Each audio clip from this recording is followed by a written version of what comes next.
Welcome to all my dear student. This is Ajay Kumar from rational commerce classes. आज की class में हम लोग समझेंगे कि इनकम एंड एक्सपेंडिचर अकाउंट क्या होता है और इनकम एंड एक्सपेंडिचर अकाउंट को कैसे तैयार किया जाता है। तो इनकम एंड एक्सपेंडिचर अकाउंट एक नॉमिनल अकाउंट होता है और यह प्रॉफिट एंड लॉस अकाउंट के जैसा ही होता है और इसे तैयार करते समय हम लोग उन सभी रूल्स को अप्लाई करेंगे जो हम लोग प्रॉफिट एंड लॉस अकाउंट बनाते समय करते थे। तो सबसे पहले हम लोग इनकम एंड एक्सपेंडिचर अकाउंट के फॉर्मेट को देखते हैं।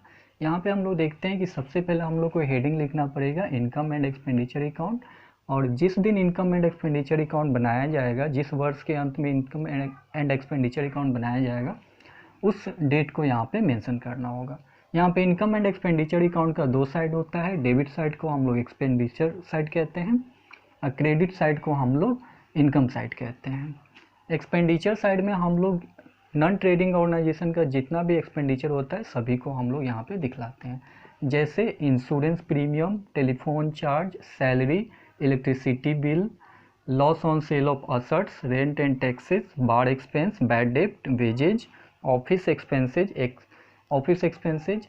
दूसरी तरफ हम लोग देखते हैं कि इनकम साइड में नॉन ट्रेडिंग ऑर्गेनाइजेशन से रिलेटेड जितना भी इनकम होता है सभी इनकम को यहाँ पे दिखाया जाता है, जैसे subscription, locker rate, income from lecture, interest on security, interest on investment, interest on bank deposit, dividend और share, entrance fee, charity, membership fee, admission fee, sale of tickets. तो इस तरह से हम लोग देख रहे हैं कि और भी बहुत सारे इनकम हो सकता है, उन सभी को यहाँ पे इनकम साइड में हम लोग को दिखाना पड़ता है। उसके बाद हम लोग क्या करते हैं कि इनकम एंड एक्सपेंडिचर अकाउंट को बैलेंस करते हैं। बैलेंस करने के लिए हम लोग इनकम साइड को ऐड कर लेंगे और दूसरी तरफ हम लोग एक्सपेंडिचर साइड का भी सम टोटल निकाल लेंगे। फिर हम लोग कंपेयर करेंगे कि हमारा इनकम साइड ज़्यादा है कि एक्सपेंडिचर साइड ज़्यादा है। यदि इनकम साइड ज़्यादा है तो उस अमाउंट को हम लोग टोटल वाले कॉलम में यहाँ पे दिखा देंगे और एक्सपेंडिचर साइड के सम टोटल से उसे सब्ट्रैक्ट कर देंगे। जो हम लोग को बैलेंसिंग फिगर मिलेगा उस बैलेंसिंग फिगर को हम लोग excess of income over expenditure कहते हैं। इसे हम लोग सरप्लस भी कह सकते हैं। दूसरी तरफ यदि हमारा एक्सपेंडिचर साइड एक्सीड कर जाता है तो हम लोग को बैलेंसिंग फिगर यहाँ पे मिलेगा। ये जो टर्म होता है हमारा वो डिफिसिट का टर्म होता है। यहाँ पे जो बैलेंसिंग फिगर हमारा आता है यानी सरप्लस जो आया, excess of income over expenditure, इस सरप्लस को हम लोग क्या करेंगे कि बैलेंस शीट में वहाँ पे जो कैपिटल फंड होगा उसमें हम लोग ट्रांसफ़र कर देंगे। दूसरी तरफ यदि डिफिसिट आता है तो इस डिफिसिट को भी बैलेंस शीट के कैपिटल फंड में ट्रांसफ़र कर देते हैं। लेकिन इनकम एंड एक्सपेंडिचर अकाउंट बनाने से पहले हम लोग को यहाँ पे जो आइटम दिखाए जाते हैं उन आइटम्स के बारे में अच्छे तरीके से जानना होगा, उनके कंसेप्ट को समझना होगा। यदि हम लोग कंसेप्ट को अच्छे तरीके से नहीं समझेंगे तो हम लोग इनकम एंड एक्सपेंडिचर अकाउंट को नहीं बना पाएंगे। तो सबसे पहले हमारा जो आइटम होता है वो एक डोनेशन है। तो डोनेशन का क्या टर्म होता है और डोनेशन को क्या हम लोग इनकम एंड एक्सपेंडिचर अकाउंट में दिखा सकते हैं या नहीं दिखा सकते हैं। तो डोनेशन जो होता है वो डोनेशन यदि किसी विशेष काम के लिए प्राप्त हुआ है, बिल्डिंग के निर्माण के लिए प्राप्त हुआ है या किसी भी विशेष काम के लिए प्राप्त हुआ है, तो हम लोग डोनेशन को इनकम एंड एक्सपेंडिचर अकाउंट में नहीं दिखा सकते हैं। इसलिए नहीं दिखा सकते हैं क्योंकि जब विशेष काम के लिए कोई डोनेशन प्राप्त होता है तो इसे हम लोग कैपिटल नेचर का मानते हैं और कैपिटल नेचर के आइटम को हम लोग इनकम एंड एक्सपेंडिचर अकाउंट में नहीं दिखाते हैं।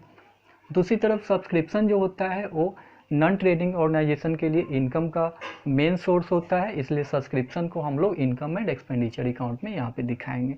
दूसरी ओर हम लोग देखते हैं इंट्रेंस फी। इंट्रेंस फी जो होता है वो भी इनकम एंड एक्सपेंडिचर अकाउंट में दिखाया जा सकता है, लेकिन इससे रिलेटेड जो इन्फॉर्मेशन होगा, एडिशनल इन्फॉर्मेशन होगा, उसे हम लोग ध्यान में रखते हैं सब्सक्रिप्शन इंट्रेंस फी को दिखाते समय।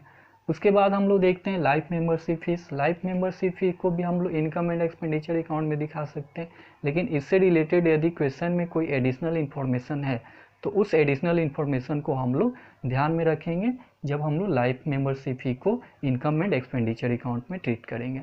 इनकम एंड एक्सपेंडिचर अकाउंट में जो आइटम दिखाए जाते हैं वो आइटम जो है रेवेन्यू नेचर के होने चाहिए।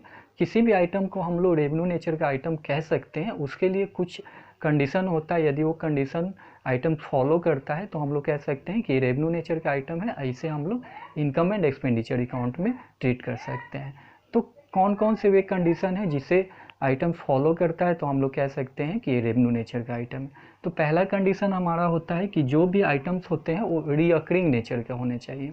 जितने भी आइटम हैं वो रीअकरिंग नेचर का होना चाहिए। रीअकरिंग नेचर मीन्स कि आइटम जो है वो बार बार प्राप्त होने वाला हो। दूसरी ओर है कि जो भी आइटम है वो करेंट ईयर से रिलेटेड हो। यदि आइटम करेंट ईयर से रिलेटेड है, साथ में रीअकरिंग नेचर का है।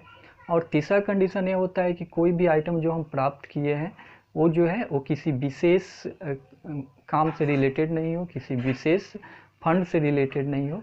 तो यदि ये 3 कंडीशन हमारा आइटम फॉलो करता है, कंडीशन को यदि वो आइटम फॉलो करता है, तब हम लोग कहेंगे कि रेवेन्यू नेचर का आइटम है और इसे हम लोग इनकम एंड एक्सपेंडिचर अकाउंट में दिखा सकते हैं। यदि वो इनकम है तो इनकम साइड में दिखाएंगे, और यदि वो एक्सपेंडिचर है तो एक्सपेंडिचर साइड में दिखाएंगे। तो इस तरह से हम लोग इनकम एंड एक्सपेंडिचर अकाउंट को तैयार कर सकते हैं।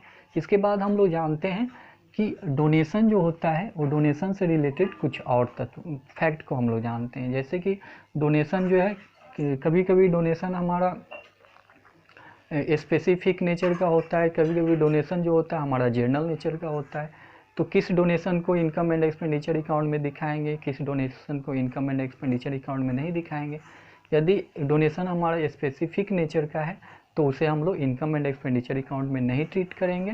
यदि डोनेशन हमारा एकदम जनरल नेचर का है और एडिशनल इन्फॉर्मेशन में कुछ इन्फॉर्मेशन ऐसा दिया गया है कि इसे इनकम ट्रीट करना है, तब इसे हम लोग इनकम ट्रीट करेंगे। सब्सक्रिप्शन जो होता है वो तो इनकम एंड एक्सपेंडिचर अकाउंट के इनकम साइड में दिखाया जाएगा, क्योंकि ये इनकम का मेन सोर्स होता है। उसके बाद हम लोग देखते हैं इंट्रेंस फी। इंट्रेंस फी भी नॉन ट्रेडिंग ऑर्गेनाइजेशन के लिए इनकम हो सकता है, लेकिन जब क्वेश्चन को हम लोग सॉल्व करेंगे तो उस समय हम लोग को ये देखना होगा कि इंट्रेंस फी से रिलेटेड यदि कोई एडिशनल इन्फॉर्मेशन है तो उस एडिशनल इन्फॉर्मेशन को हम लोग को ध्यान में रखना पड़ेगा। लाइफ मेंबरशिप फी भी दिखाते समय यदि इससे रिलेटेड कोई एडिशनल इन्फॉर्मेशन होता है तो उसे भी हम लोग ध्यान में रखते हैं। इनकम एंड एक्सपेंडिचर अकाउंट जो होता है वो receipt and payment account and additional information के आधार पे बनाया जाता है। तो इस तरह से हम लोग इनकम एंड एक्सपेंडिचर अकाउंट को तैयार कर सकते हैं। नेक्स्ट क्लास में हम लोग ये समझने का प्रयास करेंगे और कुछ क्वेश्चन भी सॉल्व करेंगे कि इनकम एंड एक्सपेंडिचर अकाउंट कैसे तैयार किया जाता है।